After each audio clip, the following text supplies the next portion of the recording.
Waruni's Kitchen YouTube channel එකට අදත් ඔයගොල්ලෝ හැමදෙනාම ගොඩක් ආදරෙන් පිළිගන්නවා. අදත් ගොඩක් රසවත් වෙනස් විදිහේ කෑමක් තමයි ඔයගොල්ලන්ට අරන් ඇවිත් තියෙන්නේ. ඉතින් ඒ වුණාට මේකට නියමිත නමක් නැහැ. මොකද මේක මම හිතලා හදපු කෑමක් නිසා.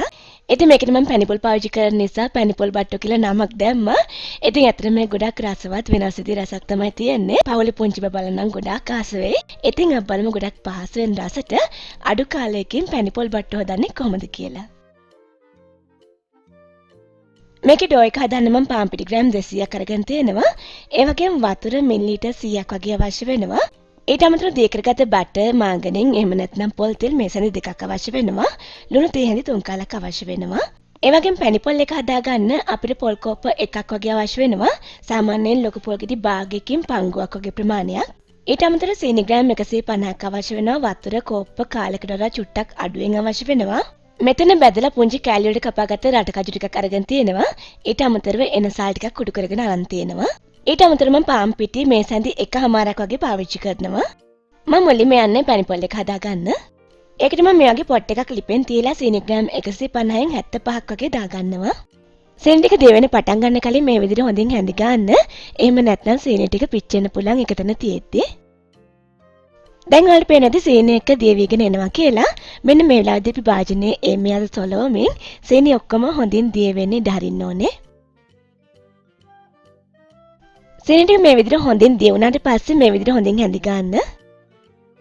සීනි ටික ලස්සන පාටයකට කැරමල් වුණාට පස්සේ මම වතුර එකතු කරනවා. මෙතනදී අපි එකතු කරන්න ඕනේ හොඳින් නටන උණු වතුර. ඊළඟට මේ වගේ හොඳින් හැඳි ගා ගන්න. ඊළඟට මම ඉතිරි සීනි ටිකත් එකතු කරලා හොඳින් මිශ්‍ර කරනවා මේ විදිහට. ඊළඟට ඒ සීනි ටිකත් හොඳින් දිය කරගන්න ඕනේ. සීනි ටික හොඳින් දිය වුණාට පස්සේ මම පොල් ටික එකතු කරනවා. දැන් පොල් ටික පැන් එකත් එක්ක මේ විදිහට හොඳින් මිශ්‍ර කරගන්න ඕනේ. ඉතින් ඔයා අද නම් ඔයාලට මගේ වීඩියෝක් බලන්න ඔයගොඩක් ආදරෙන් මගේ channel එකට පිළිගන්නවා. ඒ වගේම ඔයා මාව තාම subscribe කරලා නම් විතරක් මේ වීඩියෝ එකට පල්ලෙන් තියෙන රතු පාට subscribe button එක සහ ඒ ළඟින්ම තියෙන පුංචි bell icon එක click කරන්න. ඒ වගේම මේ වීඩියෝ එක වැදගත් කියලා හිතෙනවා නම් තවත් කෙනෙක්ට බලන්න share කරන්න. පොල් ටික හොඳින් මිශ්‍ර කරගත්තාට පස්සේ මම කජු ටිකත් එකතු කරා. රටකජුත් එකතු කරලා හොඳින් පොල් එකට මිශ්‍ර කරගන්න ඕනේ. ඊළඟට මම එනසාල් කුඩු ටිකක් දාගන්නවා මේ විදිහට. දැන් මේ විදිහට හොඳින් මිශ්‍ර කරන්න. අවසානයේ මම පාන් පිටි එකතු කරනවා. එකතු කරලා ඒ ටිකත් හොඳින් මිශ්‍ර කරනවා පැණිපොල් එකට. පැණිපොල් ටික එකට බැඳිලා සාමාන්‍ය අපිට චුට්ටක් අරගෙන ගුලියක් හදන්න පුළුවන් මට්ටමට ආවට පස්සේ ලිපෙන් ඉවත් කරනවා. ඊළඟට පැණිපොල් ටික මේ විදිහට හොඳින් නිවෙන්න ඉඩ හරින්න ඕනේ. දැන් මම යන්නේ ඩෝ එක කනා ගන්න. ඒකට මේ වගේ ලොකු මික්සින් බෝල් එකක් අරගෙන පාන් පිටි ටික එකට දා ගන්නවා. ඊළඟට පිළිවෙලින් ලුණු ටික, දී කරගත්ත බටර් ටික එකතු කරනවා. දැන් මේ ටික මේ විදිහට හොඳින් මිශ්‍ර කර ගන්න ඕනේ. ඊළඟට වතුරකින් ටිකෙන් ටික දැම්මමින් අතේ නොඇලෙන soft dough එකක් වෙනකන් අනා ගන්න ඕනේ. මෙතනදී වතුර ඔක්කොම එකපාර එකතු කරන්න එපා. ටිකෙන් ටික දැම්මමින් හොඳින් අනා ගන්න මම පෙන්නන පදම එනකන්.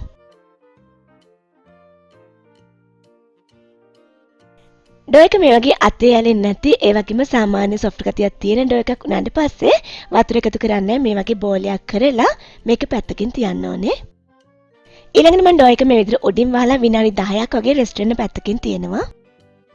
විනාඩි 10කින් පස්සේ මම ඩෝ එක මේ විදිහට එළියට ගන්නවා. ඊළඟට මේ වගේ පිටි ටිකක් වර්ක් ටොප් එක උඩින් එහාගෙන ඩෝ එක මේ විදිහට කොටස් දෙකකට කපා ගන්නවා. දැන් එකකින් එක කොටසක් මේ විදිහට බෝලයක් කරලා පැත්තකින් තියලා ඊළඟ කොටස මේ විදිහට බෝලයක් කරලා වර්ක් ටොප් එක උඩින් තියා ගන්නවා. ඊළඟට මම කරන්නේ රෝලින් පින් එකෙන් මේක හොඳින් තුනී කර ගන්නවා. මේක සාමාන්‍යයෙන් ගොඩක් තුනී විදිහට තුනී කර ගන්න ඕනේ.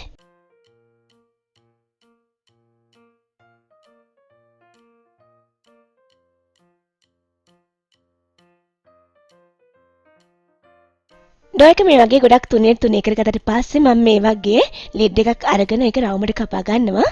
ඉතින් ඔයාලට රවුමට තියෙන ඕනම උපකරණයක් පාවිච්චි කරන්න පුළුවන්. ඊළඟට රවුමට පිටින් කැපිච්ච කොටස මේ විදිහට ඉවත් කර ගන්නවා. දැන් මම මේක ත්‍රිකෝණාකාර කෑලි හිටින්න කොටස් 8කට කපා ගන්නවා.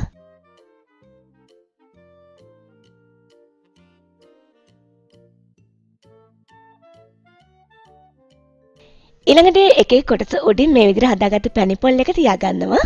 සාමාන්‍යයෙන් තේ හැඳි 1 කාලක් වගේ ප්‍රමාණයක්. ඊළඟට මම පාන් පිටි මේ සැඳි එකක් වතුර කෝප කාලයකට දාලා හොඳින් දිය කරගෙන බැට් එකක් හදාගත්තා. ඒ බැට් එක මේ වගේ ත්‍රිකෝණේ හැමතැනම ගානවා. ඊළඟට එක එක ත්‍රිකෝණ කොටස මෙන්න මේ විදියට හොඳින් රෝල් කර ගන්නවා. ඔයාලට පැහැදිලිව පේනවා ඇති. මෙන්න මේ හැඩයට හිටින්න සාමාන්‍යයෙන් කිඹුලා බනිස් ගෙඩි එක වගේ හැඩයට. මෙතනදී පැණිපොල් එළියට නොෙන්න හොඳින් සීල් කර ගන්න ඕනේ හැමතැනින්ම. ඔයාලට පේනවා ඇති ඒක. ඉතින් ඔයාලා කපාගත්ත ත්‍රිකෝණ කොටස කීප වටයක් එතෙන්න ඉඩ මදි කියලා හිතෙනවා නම් රෝලින් පින් එකෙන් තව ටිකක් දික් කරගන්න. මේ තියෙන මේ විදිහට දික් කරගත්ත ත්‍රිකෝණ කොටසක්. මුලින්ම අපි අග කොටසින් පැණිපොල් ටික හොඳින් වහ ගන්න ඕනේ එළියට නොෙන්න. ඔයාලට පේනවා ඇති. ඊළඟට මේ විදිහට හොඳින් රෝල් කර ගන්න ඕනේ. ඊළඟට අගිනුත් හොඳින් සීල් කරගෙන මේ වගේ චුට්ටක් නවා ගන්න ඇතුළට. ඔයාලට පේන්නේ නැති හැඩය කොහොමද කියලා. ඉතින් මෙතන මම මේ විදිහට හදාගත්ත පැණිපොල් බට්ට වලින් ටිකක් තව ටිකක් හදන්න තියෙනවා. ඊළඟට අපි මේක ඩීප් ෆ්‍රයි කරගන්න ඕනේ. තෙල් එක හොඳින් රත් වෙලා තියෙන්න ඕනේ මේක දාන්න කලින්. ලිපේක ඉඳන් මධ්‍යම මට්ටම තියාගන්න. ඊළඟට මේ වගේ හොඳින් හැඳි ගාමින් අපි මේ ටික රන්වන් පාට වෙනකම් බැද ගන්න ඕනේ. පැණිපොල් බට්ටු ටික මේ වගේ ලස්සන රන්වන් පාටට ආවට පස්සේ මම ලිපෙන් ඉවත් කරගන්නවා. ඔයාලට පේනවාද ලස්සන රන්වන් පාටයකට ඇවිත් තියෙන්නේ කියලා. ඉතින් මෙතන මම ඒ විදිහට හදාගත්ත රසම රස පැණිපොල් බට්ටු ටික ඔයාලට පේනවාද හරිම ලස්සන පාටයකට තියෙනවා. ඒ වගේම හැඩයත් වෙනස් කියලා. මම ඔයාලට ටිකක් කඩලා පෙන්නන්නම් ඇතුළ කොහොමද තියෙන්නේ කියලා. ඉතින් මේ කඩද්දිත් හොඳ ක්‍රිස්පි ගතියකට කැඩෙනවා. ඒ වගේම මේක ඇතුලේ තියෙන රටකජුත් හොඳ ක්‍රිස්පි ගතිය තියෙනවා. ඒ නිසා මේක කද්දිත් ගොඩාක් රසයක් දැනෙනවා. ඉතින් ඔයාලත් මේ පහසු රසවත් පැණිපොල් බට්ටු රෙසිපි එක try කරලා බලන්න. ඒ වගේම තවත් කෙනෙක්ට බලන්න මේ වීඩියෝ එක share කරන්න. අපි මේ වගේ තවත් අලුත් වැදගත් වීඩියෝ එකකින් ආයේ හම්බ වෙමු.